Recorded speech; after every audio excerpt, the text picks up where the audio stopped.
Welcome, everybody. This is day 11 of the Seance at the Whitney. Your presence is requested at the Convening of Spirits happening every night in February from 7 to 8 p.m. Eastern Time. Touch our website to find all the links to join us every night. This is our general schedule. I try to keep it really close to an hour, give or take what's going on. I try not to go too far over an hour. And just another reminder, because it is coming up here rather quickly, we will not have an event on Valentine's Day, February 14th. So just be aware, if you try to get into the Zoom room, there won't be one that night. The Seance at the Whitney is an interactive indie author virtual book festival featuring author readings, interactive improv mystery game, and book giveaways every night. This is our scroll of spectacular participating authors. They're all amazing. They've all written incredible books, and I want you all to check them out. Find them on Facebook, find them on Amazon, support your local indie author. Tonight, our plan was to have two readings. However, our second author seems to be MIA today. So tonight, we will have Mark McCraw reading from his book, Nick, which is a new children's book. I'm super interested in hearing this story because it is brand new. Mark, when did you publish this one? This was published last month, and so far it's been doing pretty good. I think Excellent. Good for last you.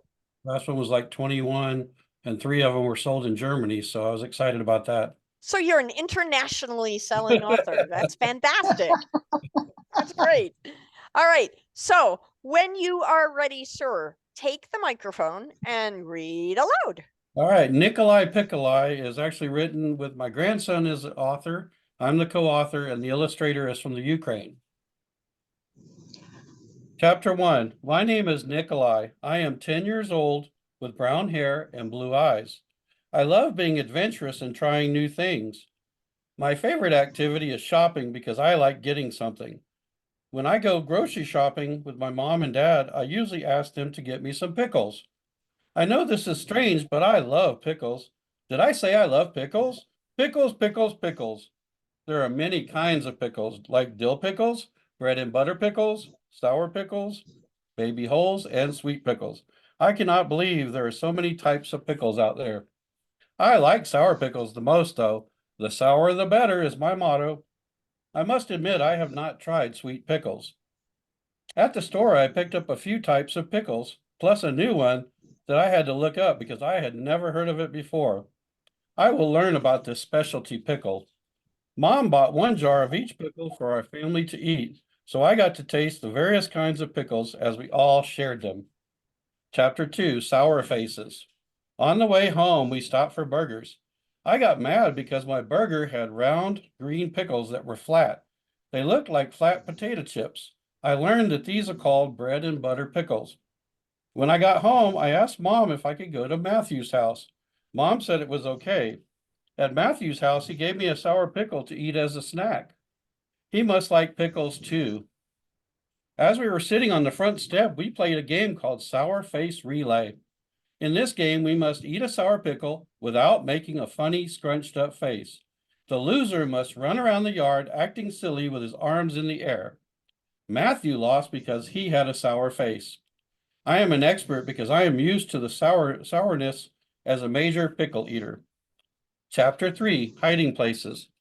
At home, when Mom was not looking, I opened a jar of sour pickles and placed all the pickles into several small sandwich bags. I filled 4 sandwich bags with pickles. I hid them in 4 places around the house so I could sneak around the house, eating the pickles as snacks later when no one was looking. I put 1 bag in the coat closet, 1 in my closet, 1 underneath my pillow, and 1 in my dresser drawer. One night, after staying up late, Mom and Dad came into my room to say goodnight. When the door shut, I sat in bed and reached for my pickles underneath the pillow. I waited patiently to eat them until I heard my mom and dad go into their room down the hall. Then I began snacking on the juicy and sour pickles I loved. Chapter 4, The presentation. At school the next day, my teacher asked all the students to research a topic and present it in front of the class. I was nervous about the idea, but chose pickles as my topic.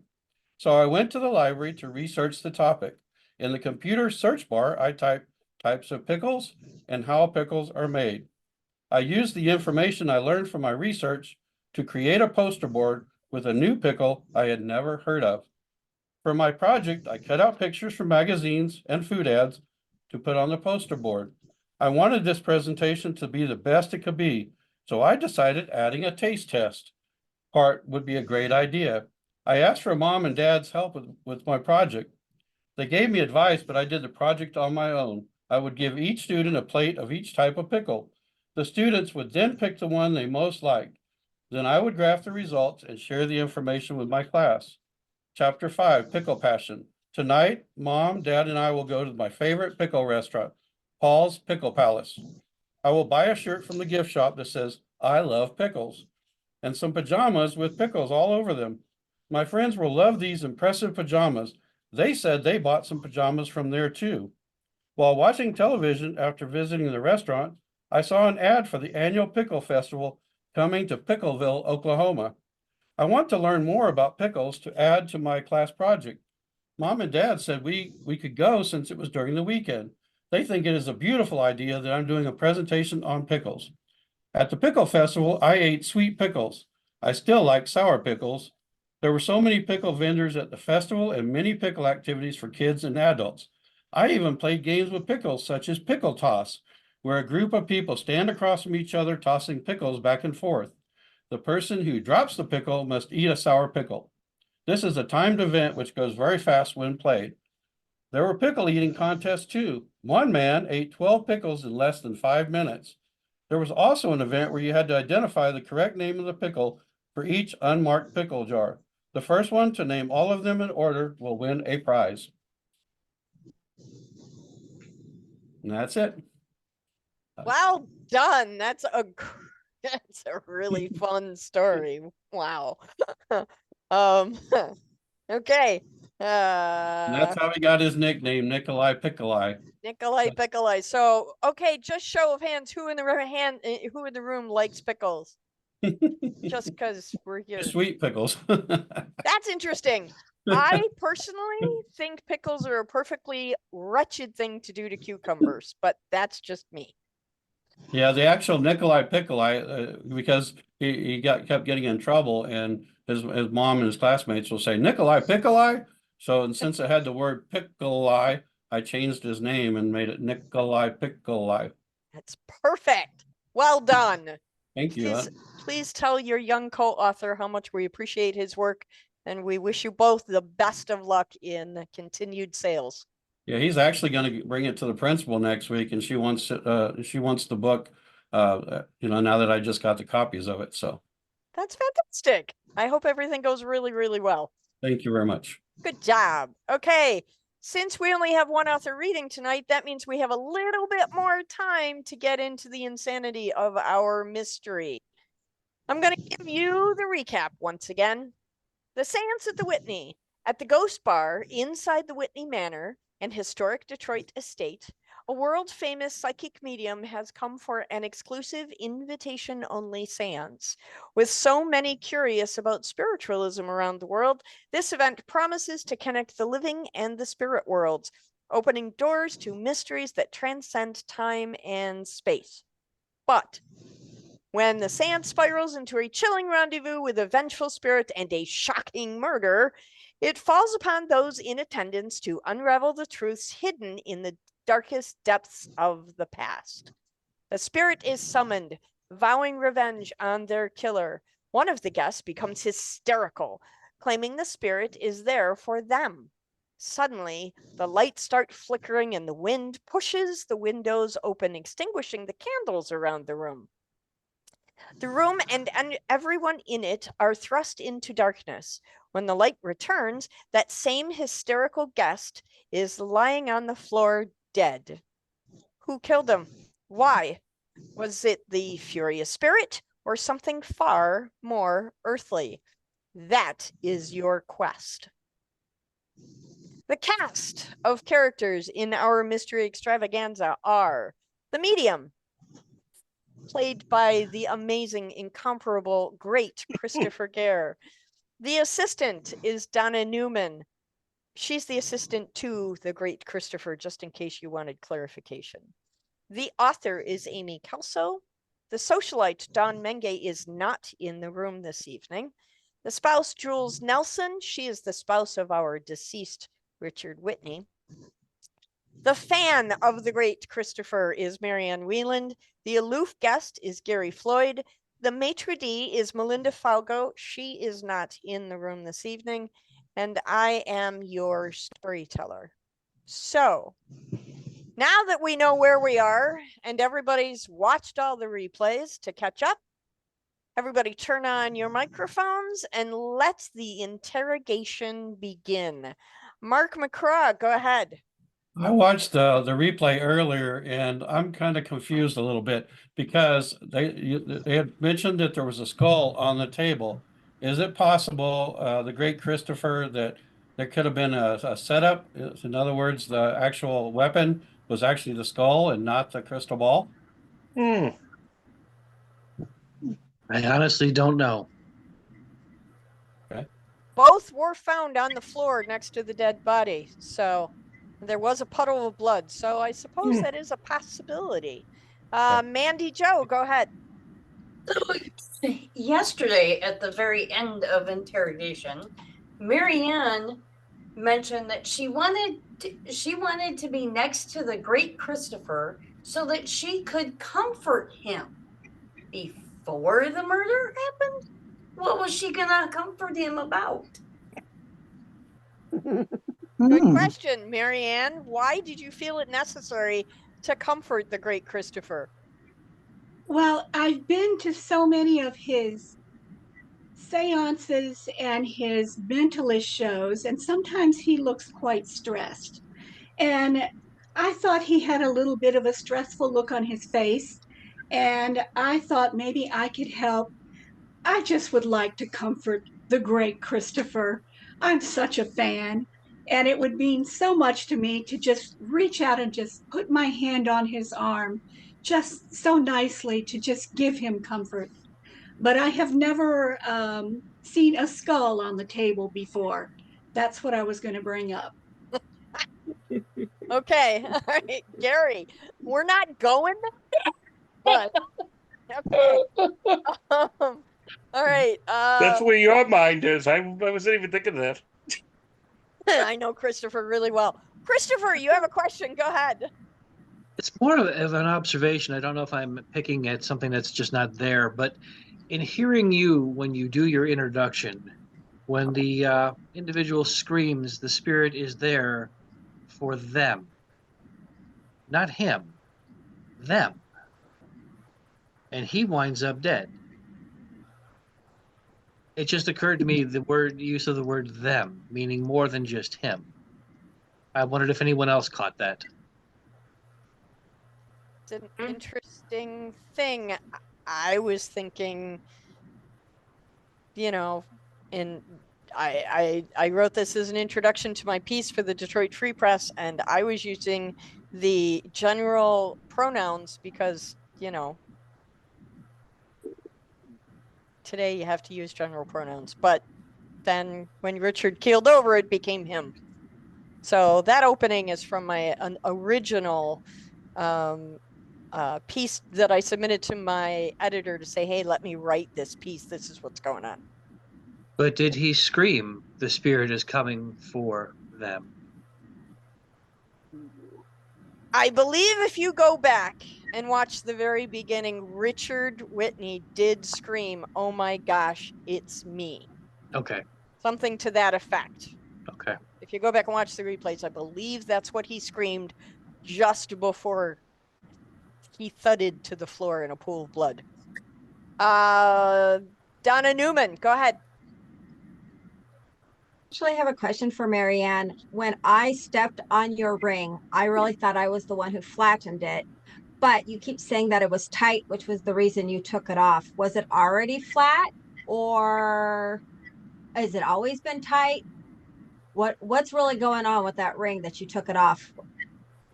I took it off because my hands tend to swell sometimes when I'm in heat. When I'm in a heated place. When I'm in a heated place with a lot of heat. So hands my hands were swelling, so I took it off because it was uncomfortable. It was not flattened on one side. I do not want that woman sitting next to me. Another big So it note. was you. That's fun. Okay, does anyone else have questions? Julie, please get me out of this hole. Go Well, ahead. now I have a follow-up question for Marianne. Are you sure that's why it was too tight, or you just feel constricted by your marriage when you're in the presence of the great Christopher and you didn't want him to think that you were like unavailable? Now, my husband is not here. I go see the great one a lot. If the great one were to happen to want to make a pass at me, it would be nice if I did not have a ring on. Don't you think? So she's open to opportunity, just so you know. I am. My husband is not here. Okay. Okay, this is fun. Next. Anyone else? Amy, do we have anything in the chat room? Any questions in the chat that I need to know about? There was Mackenzie said Mr. Gare's crystal ball maybe got too heavy for her hand and crushed the ring. So maybe that was how the ring got crushed.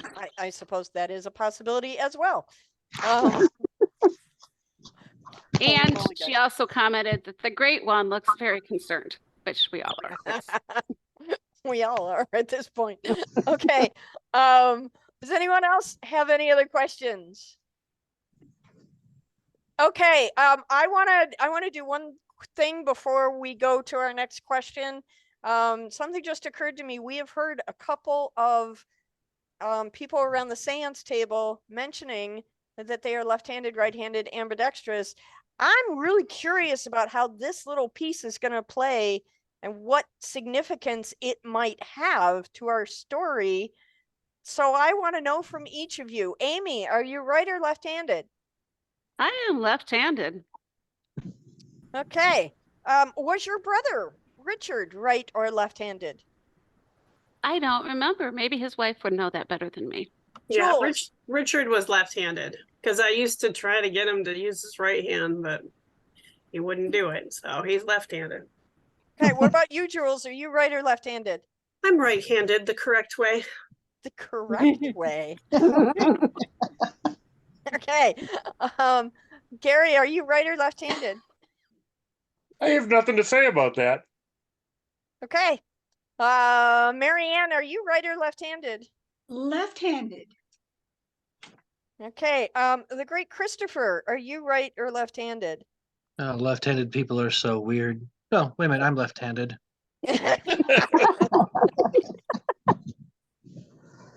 Yes, on both accounts. Okay, and so we will have to ask Don and Melinda when they come in the room next time. Donna, just clarify, you said you were ambidextrous, correct? I am. I favor my right hand, but I can use both hands equally well. Okay. All right, now that we've got that basic information out onto the table, so to speak, does anybody else have a question? Marianne, did I see that your hand was raised? Go ahead. There are so many things that people keep asking, and either I'm not understanding the answers or they're just not making them clear. For one, Gary, I think you're closest to the dead guy. Stick your foot out there and whap him a couple of times and see if he's actually dead. Nobody's ever bothered to do that. Has anybody called the police? Has anybody got any food to eat around here that's decent? Goodness. In order of importance, ladies and gentlemen. Okay, anybody else have questions? Donna, go ahead. Yesterday Jules was not in here, so we weren't able to ask her, but we were asking everybody who actually set up like the table, and everybody said they didn't know for sure who it was.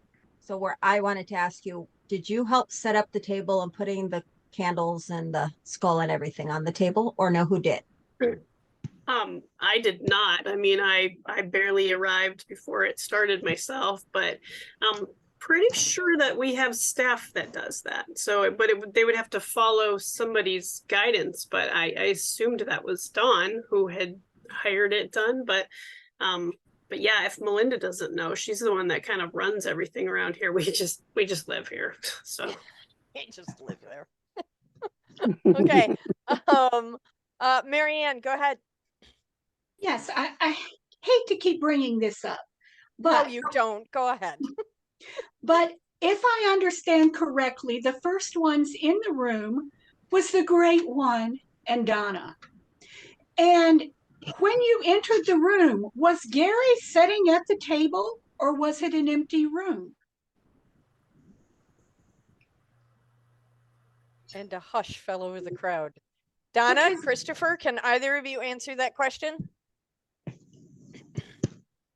Gary keeps saying that he ended up there. He just transformed there or he just appeared there. So I'm wondering, was he there when you came into the room or were we sitting in there? He was at the table when I came in along with a few other people. I didn't see him just materialize. Did anybody else? I saw him sitting in a chair in the corner of the room when I first entered with the rest of the people who are sitting at the table. We all kind of came in from the foyer. You know, we got hors d'oeuvres in the foyer. I don't know where you were loitering, Marianne, but I was in the foyer with everybody else. I was eating the peanuts that were supplied to us. So Gary was in another seat. So he willfully walked over and took my seat next to the Great One. Okay, your tantrum is well noted. Right, going on. Donna, did you have a question? Didn't we have a seating chart, which was the reason why we were sitting where we were supposed to? So technically, Gary didn't spill your spot. And this question had been asked to me once before, and I said that there was no living person in the room when Christopher and I came in. That's what I thought. Okay, Amy, go ahead.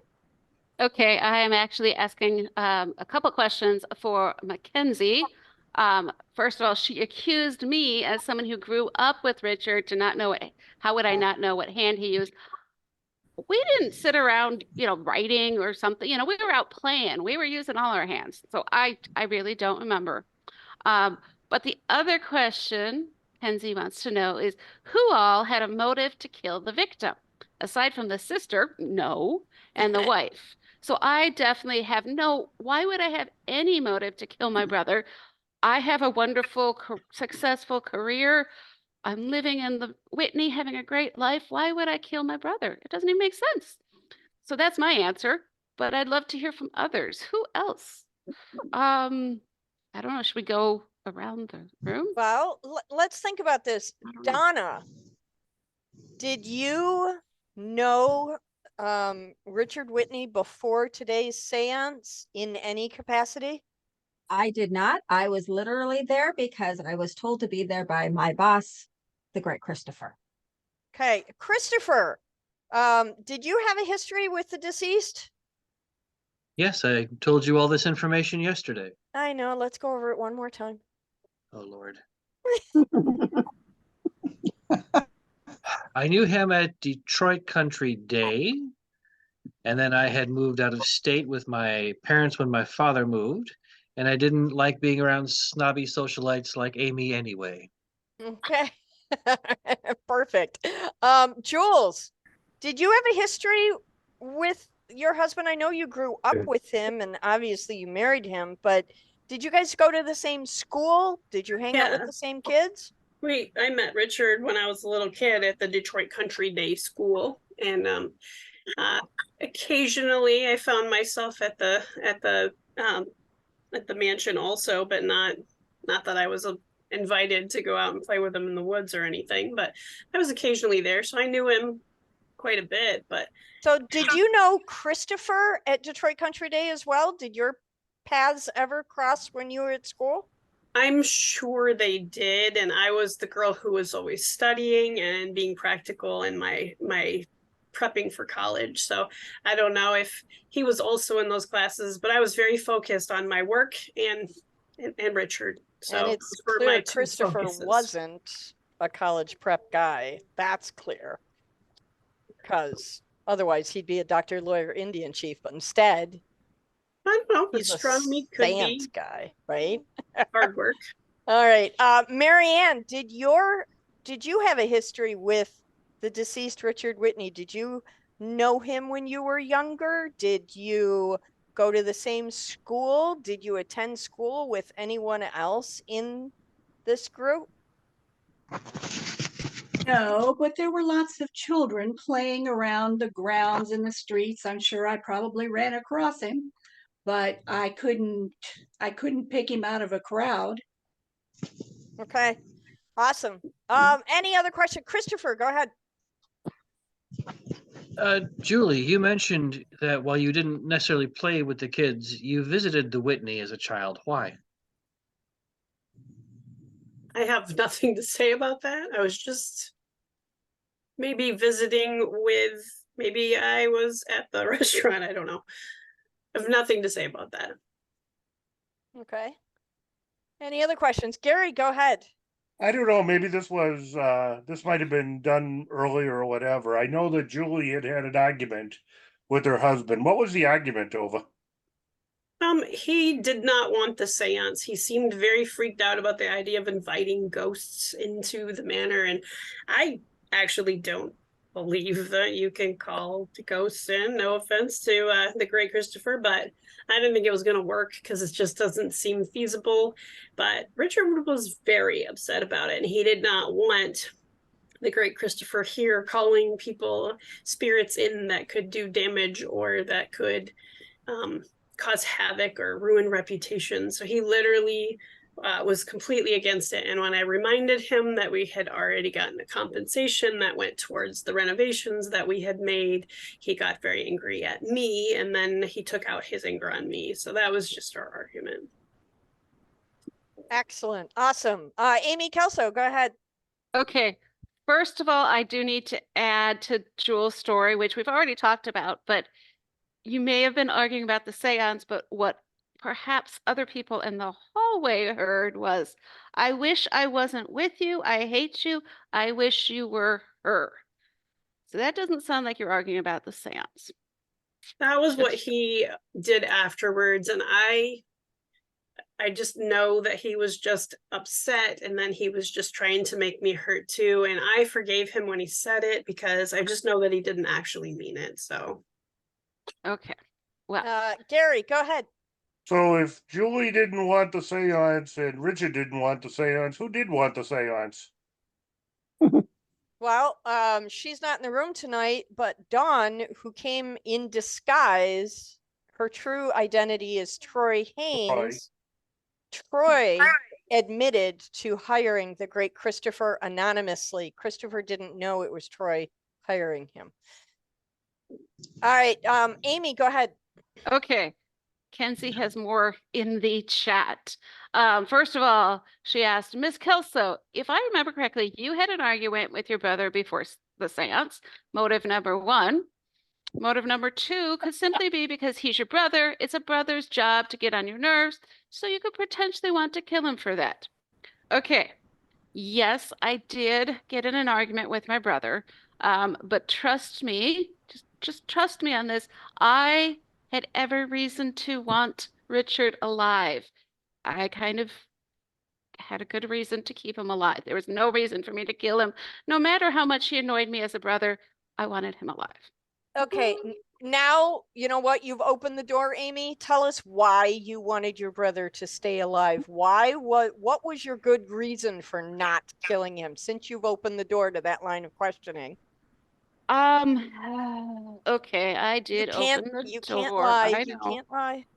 Okay, so as you all, of course, know, I am a very famous author. My books have been picked up by Amazon. I'm super excited. Some of the ideas from the book books that I wrote may have not all come directly from my mind. You know, as kids, we would play together. Nora and Richard and I would play together, and sometimes some of that play turned into my books. So I was perhaps hoping that Richard could help me figure out, get some more ideas for books. When he was coming to visit, I was like, yes, we'll get a chance to kind of work on this together. He was not happy about that. Although, again, I tried to ask him right after he had an argument with Jules, so I'm sure he was just angry at her, took it out on me, but he was not interested in helping me. But I sure that would have changed if I had a chance before somebody went and killed him. Okay. That's curious. I'm going to go to the library and look up your books because now you've got me very intrigued about those storylines. So I'm going to make another trip back to the Detroit Public Library. Christopher, go ahead. Did Nora ever accuse you of plagiarizing her life? First of all, no, of course not. I did in my books, I dedicated them to them. I actually have money set aside for Nora from the book stuff I've made on the books. Unfortunately, as we all know, Nora disappeared the night she was supposed to marry Troy Haynes. And I haven't seen her since, so I haven't even been able to ask her or how, but no. So you I don't intended all along to share the profits of the books with Richard and Nora, but because of Yes. Nora's disappearance, you never got an opportunity to do that. Exactly, yes. Okay, Donna, go ahead. You have money set aside for Nora, but what about for Richard? I have actually been giving some money to Richard all along. Perhaps his wife doesn't know about that money, but he has been getting some, yes. Or perhaps she does. I don't know. Curious. Curiouser and curiouser. Anyone, Marianne, go ahead. Yeah, so now, after having money set aside for Nora and for Richard, they're both gone, so you don't have to give any money to anybody, do you? That's an Well, I hadn't even thought about that. I suppose neither of them have heirs, do they? Well, I did what I could. I actually never considered that, but Well, you should think about that, young lady, dirty bird. I'm not a dirty bird. Christopher, go ahead. Julie, did you know about the money coming from Amy?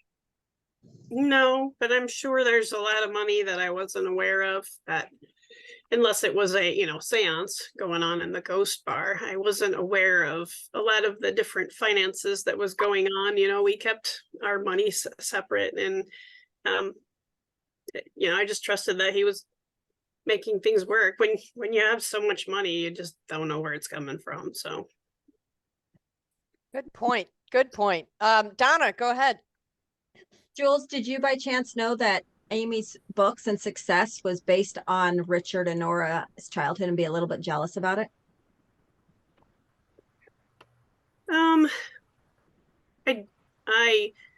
I knew that they were based on their childhood. I haven't actually read them or anything. I do know that I do think that they talk about Nora like she's supposed to be more special than she is, but I think that happens when somebody disappears and you think of them more fondly than they were when they were around. But I also know that Amy and Richard and Nora were actually really good friends, a little annoying at times, but they were really good friends. So She was always jealous, let's face it. Sounds like a typical in-law situation to me. I mean, Gary, go ahead.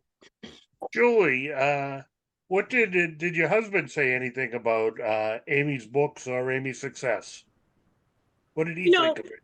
He never really talked about it too much, but it does make sense that he was maybe a little bit upset that she was exploiting their childhood stories a little bit. Maybe that's what they were arguing about. It does make sense that maybe he just didn't want the stories to, I don't know, maybe it would give away some of his like mystique or something. I have no idea. But that does make sense why they were arguing, as if he didn't want her to write any more about him specifically. But he never actually mentioned to me that he had a problem with what she wrote. I think he didn't really think she was gonna make it that far as an author. So I think we were all a little surprised that she got to be so famous. So That's because you haven't Okay. read the books. The only reason you're surprised, if you read them, you'd know why I was famous. Yeah, I'm sure Stephen King's family feels the same way. Donna, I have a question for you. You said that the great Christopher told you to sneak into the butler's pantry to flip the lights to cause effect during the seance, because we all know lighting and special effects is a better way to put on a show. So while you were in there, you said a mouse scared you, so the lights stayed off longer than you had planned. Was there anything else that scared you when you were in the butler's pantry?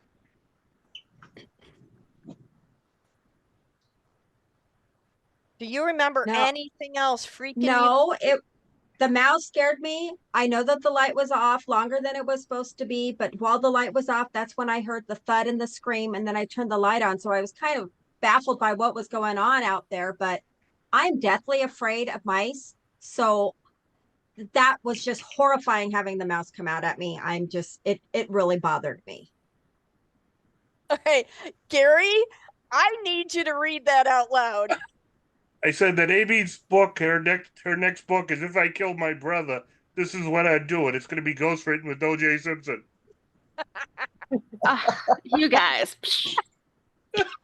Well done. Well done. Okay, I have time for 2 more questions, and then we got to move the night along. Amy, go ahead. Okay, this is Kenzie's question, re-asking so it doesn't get too lost. Mr. Gare, as the great seance specialist, whatever, is it possible the spirits can feed off a negative energy to enact their revenge? So perhaps the spirits are the ones who did it. It has been known to happen. However, there are usually very specific circumstances in which case it does. Usually through a sister who has to gain, who's dark hair. It has happened. Not through some weird Gary Floyd who shows up and doesn't even know why he's there? That seems more suspicious than a sister. Anyway. I've been wondering if Gary Floyd is Marianne's husband. That's an interesting theory. Jules Nelson, go. Your microphone's off, dear.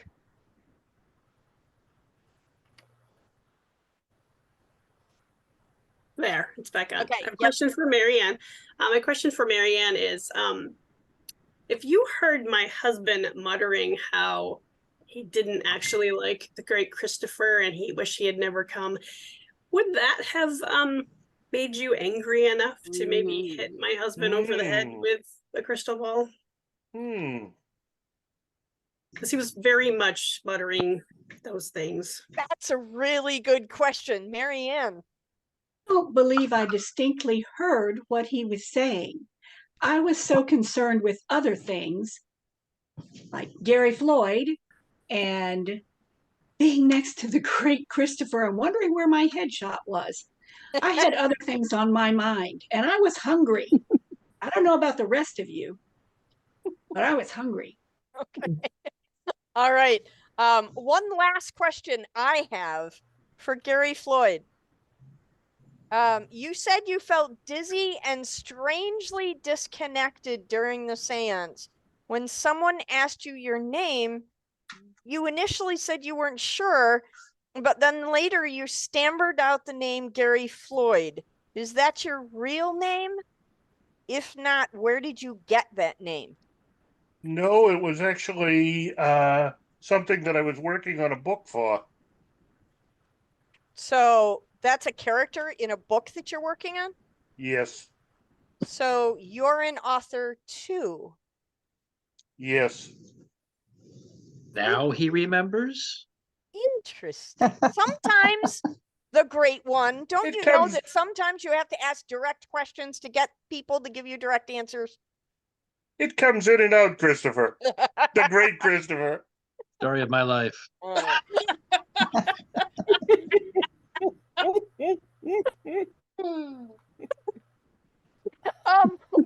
Stop interrogation there tonight.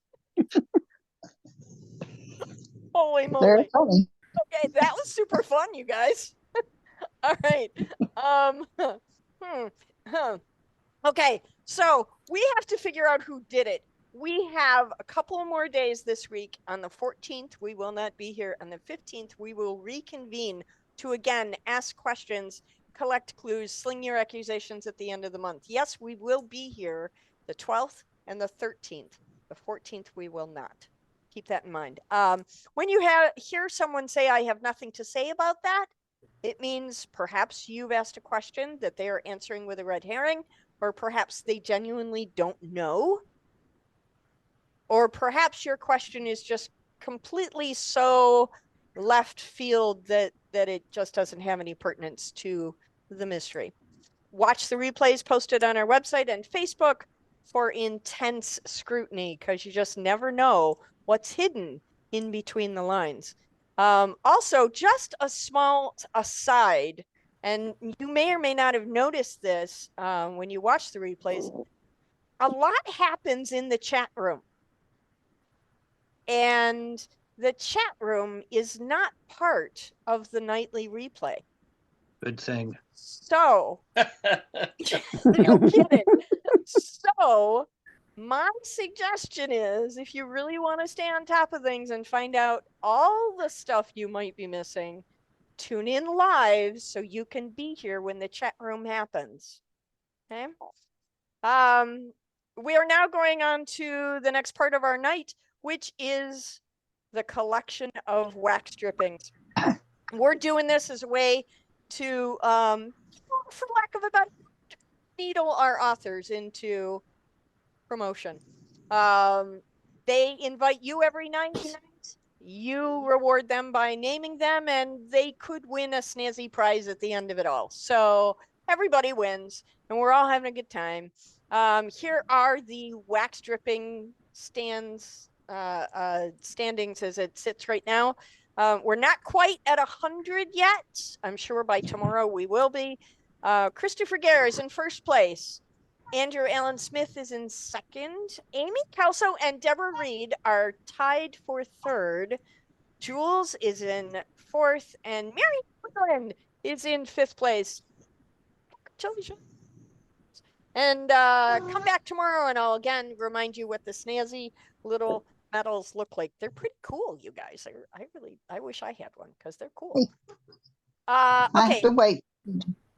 Come here. Talismans from the spirits. This is the part of the night everybody loves. It's the spinning wheel of happiness time, where we give away books that were read this evening.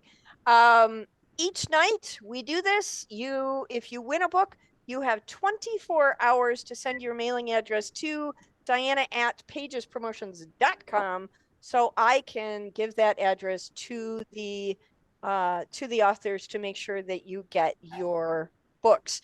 Now, because we had a fluke and one of our authors did not appear this evening, I'm guessing the spirits got her. That's what I'm guessing. Okay, Christopher, I'm liking you so much right now. Okay, so because usually we spin the wheel twice, we're gonna spin it twice. The first spin will be for Mark McCraw's book, which he co-wrote with, did you say your nephew? Grandson. Grandson? Yeah, grandson. So you co-wrote with your grandson. What's his name again? Tell us again. His name is Nikolai Petschauer. He's a fifth grader. Perfect.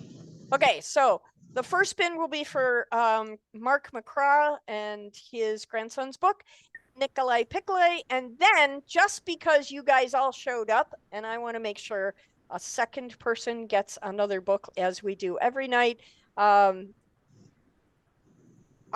will give away one copy of A Tryst of Fate, which is my romance novel. And I will send that out to somebody who gets the second spinny wheel of happiness. Okay. All right. So let me share my screen again for the spinny wheel of happiness. Trying to do too many things at once. It's always so exciting. Okay. I don't juggle. So it's always fun. Okay, so just real quick, I got to do a little bit of cleanup first because a couple of people didn't make it tonight. Okay, I think that's everybody. Yes, everybody. Oh, Wolf didn't come in tonight. Okay, so first spin is for Mark McCraw's book. Here we go.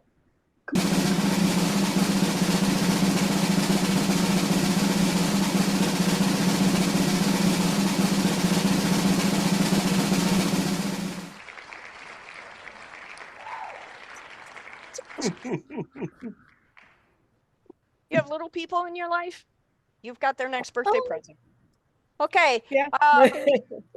Second spinny wheel is for my book, Trist of Fate. And if there's a different book in my catalog that you would prefer, just go to my website. Let me know what you prefer instead, and I'll give you one. So that'll be it. You get to choose. How about that? You get to choose from my catalog. Here we go.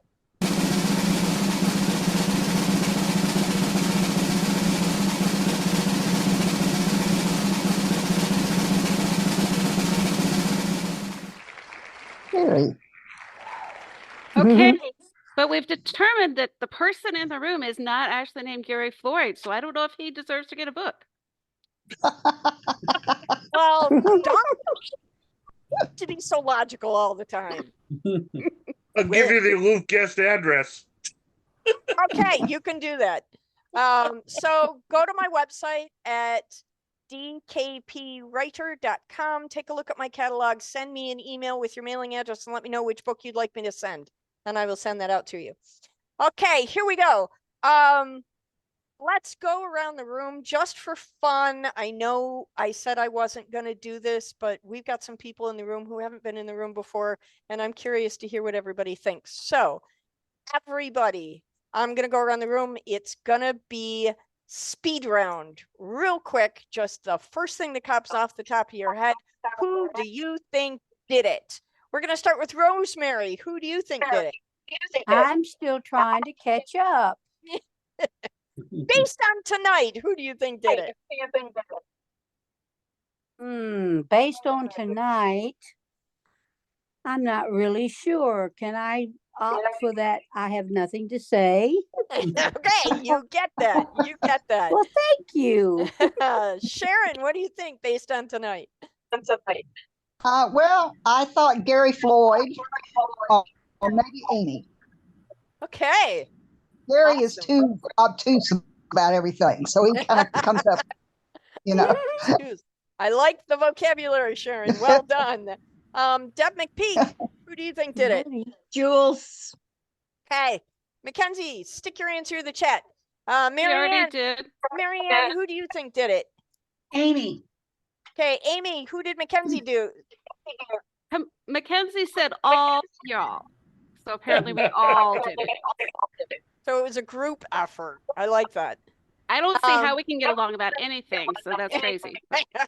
How could you guys get along and plan something together? I don't know. All right. Diana Duell, who do you think did it? I'll go with Donna just because I haven't been watching it. Okay. Just a guess. Donna by default. I like it. Okay. Elizabeth, who do you think did it? I think it's Marianne. Okay. Christopher, who do you think did it? Amy. Marianne. Did we ask you already? Yes, Amy. Amy. Okay. Miranda, who do you think did it? I think Marianne has the most motive. Okay. Mark McCraw, who do you think did it? At first I thought it was Marianne, but I'm kind of going towards Amy's, a little suspicious. Okay. Just throwing a little shade on Amy tonight, guys. I'm kind of enjoying that. Jules, go ahead. I'm still have this feeling about Gary just because he doesn't know how he got there, but I do think he's just the weapon, and I don't know. I do feel like Marianne's pretty guilty because she's the only one that really would like have a passion for protecting the great one, and I don't really see where else there was a motive. So, Okay, Gary. I think there's been a lot of evidence that has been leaning towards Amy, so I'm going to go with Jules. Okay, Donna. Person is not here to defend themselves, but I think it's Troy/Don. Okay, Mandy Joe. Going with Gary. Because now we got to figure out what his name is.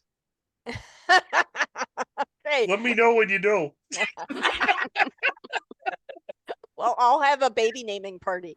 Amy, who do you think did it? Well, I know who it isn't, which of course is me. I still think it's his wife who didn't even, she doesn't even know if he's getting money from me or not.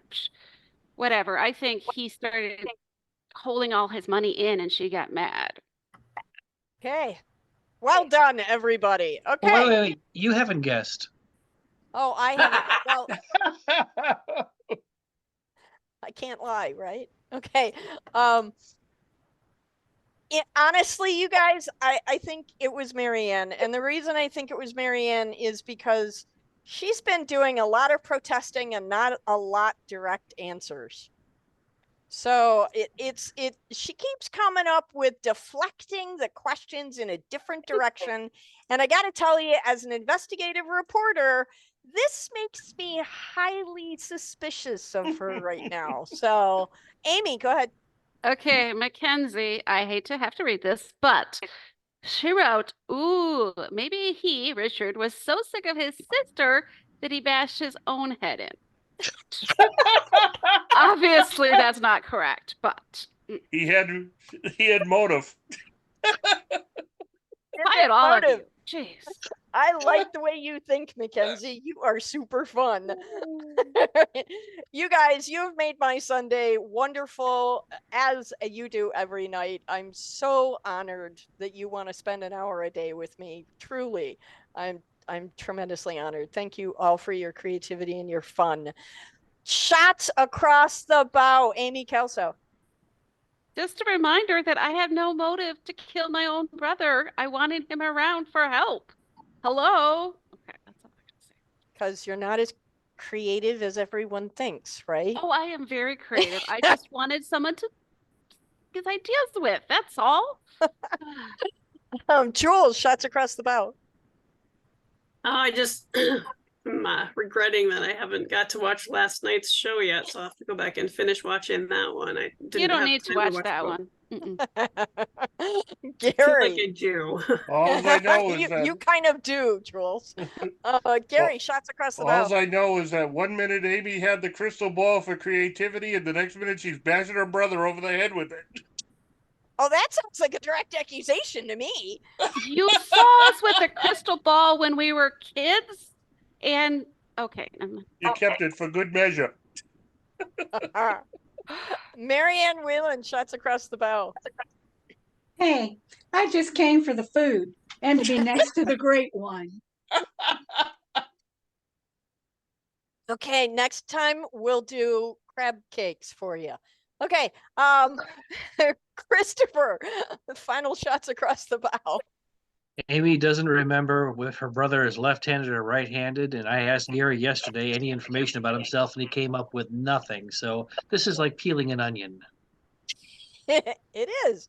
And there were some times I've been stinks. crying through it too.